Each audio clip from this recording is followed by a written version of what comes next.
Moscou, la capitale de la Fédération de Russie, avec ses larges avenues et ses édifices à l'architecture stalinienne. La ville conserve à ce jour des traits du plan général de 1935.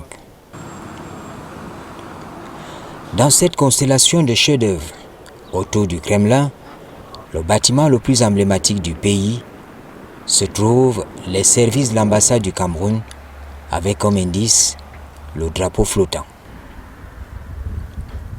Le service d'accueil des usagers est assez organisé. Bon, en gros, c'est des questions administratives dans notre contexte diplomatique, on va dire consulaire. Donc tout ce qui se fait au pays, ceux qui veulent avoir des actes de naissance, ils viennent, ils sont accueillis. Ceux qui veulent faire la transcription, donc des actes de naissance qui ont été faits en russe, mais qui ont besoin de la version camerounaise, nous les accueillons aussi. Ceux qui veulent faire des procurations pour qu'on aille récupérer leurs divers documents au Cameroun, notamment des diplômes. Mais nous accueillons tous les dossiers. Déjà, et puis c'est centralisé. Il y en a qui vont directement vers la hiérarchie, vers l'ambassadeur pour qu'il recorde. Et puis il y a ceux qui sont les plus simples, qui sont usuels, banals, donc je les traite directement ici. Pour les actes de naissance aussi, transcription, nous leur disons il y a le délai de 3 mois, de 6 mois pour tel ou tel cas. Il faut y veiller. Avec le temps, ils s'habituent. Nous faisons vraiment tout. Fait tous les efforts pour que l'ambiance soit de bonne qualité. Vous savez que la diaspora, c'est une question sensible. Donc, nous faisons vraiment le maximum pour que tout usager se sente à l'aise, au maximum à l'aise. Pour le suivi de la coopération économique, l'ambassade du Cameroun, les hommes d'affaires travaillent à faire circuler la bonne information. Déjà, pour ce qui concerne les hommes d'affaires camerounais, l'ambassade travaille dans le sens à faciliter la recherche des débouchés pour les entreprises nationales. Ensuite, œuvre à attirer les investissements étrangers au niveau de notre pays. L'ambassade fait de son mieux pour chercher à infléchir les règles internationales pour que les intérêts de notre pays soient préservés. Pour ce qui concerne la juridiction, l'ambassade, en liaison avec le ministère des Affaires étrangères russe, les départements techniques, ainsi que les chambres de commerce, que ce soit la chambre de commerce fédérale et les chambres de commerce régionales, collaborent de telle manière à saisir toutes les opportunités qui sont offertes afin de diffuser des informations économiques, commerciales et financières concernant le Cameroun. Nous pouvons également dire que grâce aux journées économiques qui ont été organisées ici par le passé, nous pouvons dire que l'écho est positif au niveau de la juridiction. Le Cameroun jouit d'une bonne image, constitue pour eux un marché à conquérir. Et cela se traduit donc par des manifestations, diverses manifestations d'intérêt.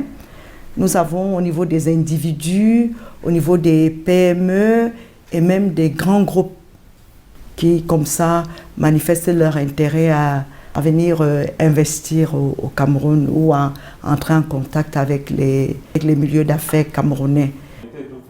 En interne, tout un service dédié à la gestion de la trésorerie de l'État.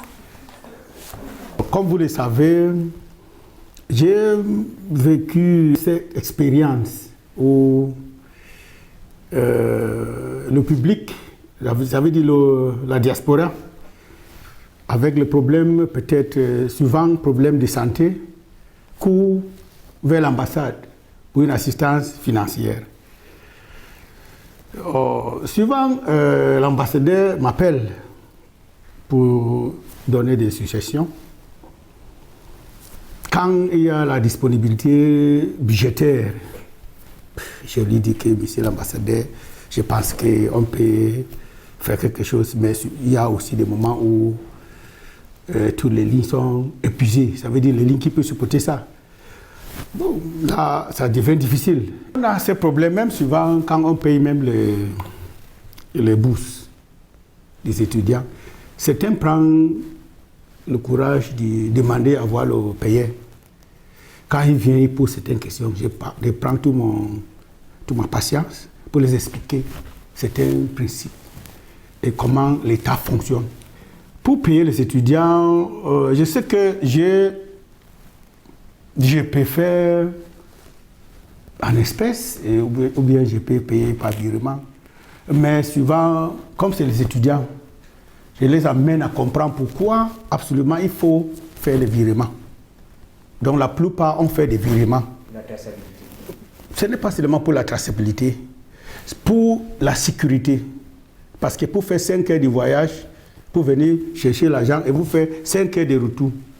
Je sais que souvent ils veulent éviter les frais bancaires. Mais je les explique souvent que le risque est plus que les frais. Oui. Donc, mais pour ceux qui sont à Moscou, s'ils veulent, ils viennent ici, on les paye en espèces.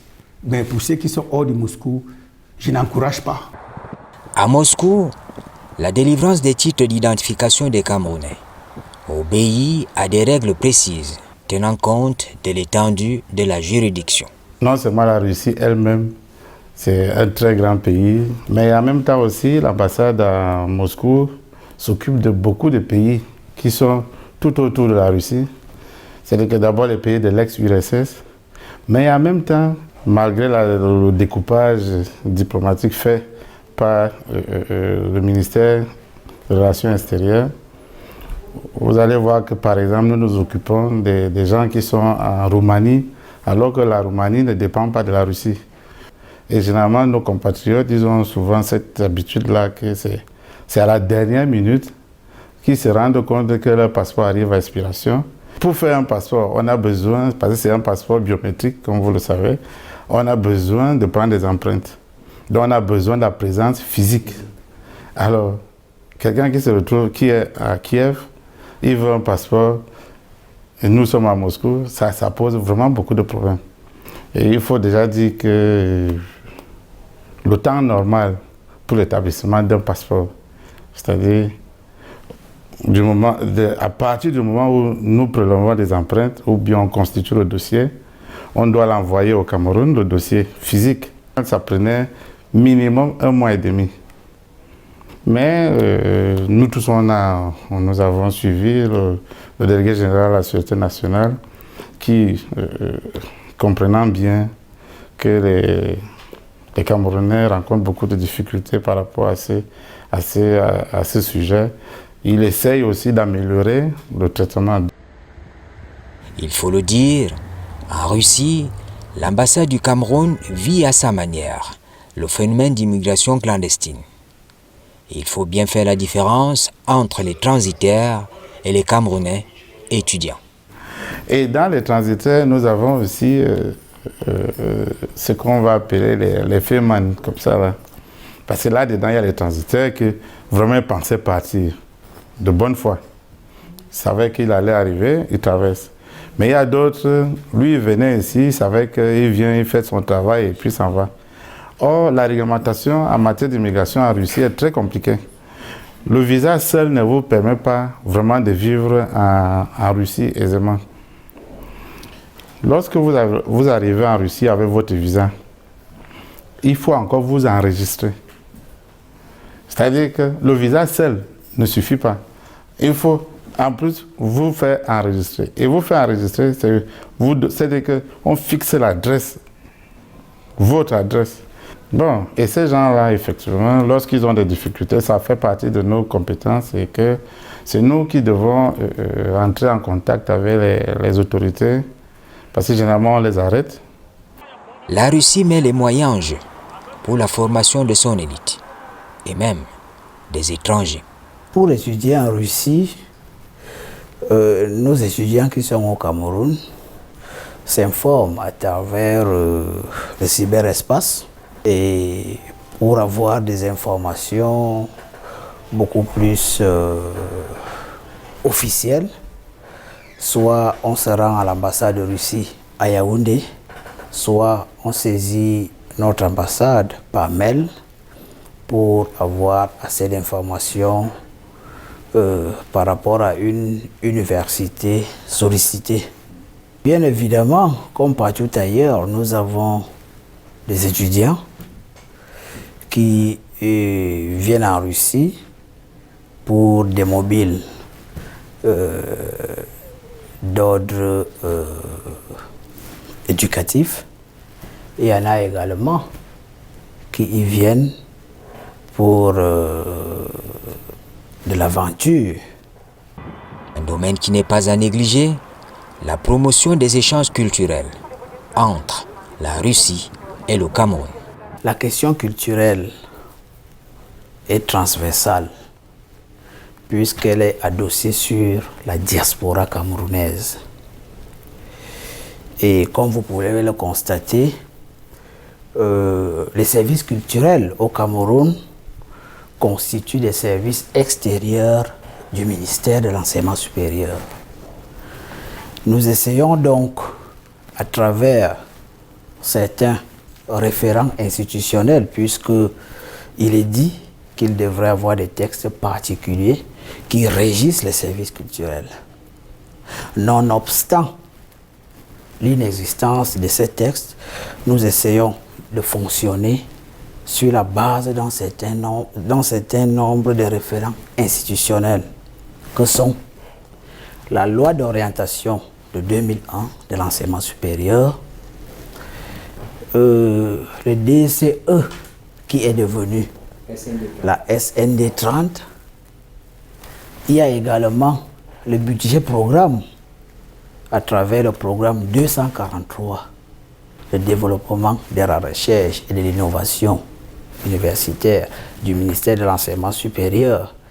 Et nous pouvons même également citer la prescription présidentielle contenue dans l'essai politique du président Biya, dans la page 46, intitulée « Le libéralisme pour le libéralisme communautaire », qui prescrit aux conseillers culturels la diffusion de l'image de marque du Cameroun à l'extérieur et l'exportation de la culture camerounaise à l'étranger. La mission diplomatique du Cameroun à Moscou joue son rôle de représentation en essayant d'offrir la meilleure image possible du Cameroun en public et en privé.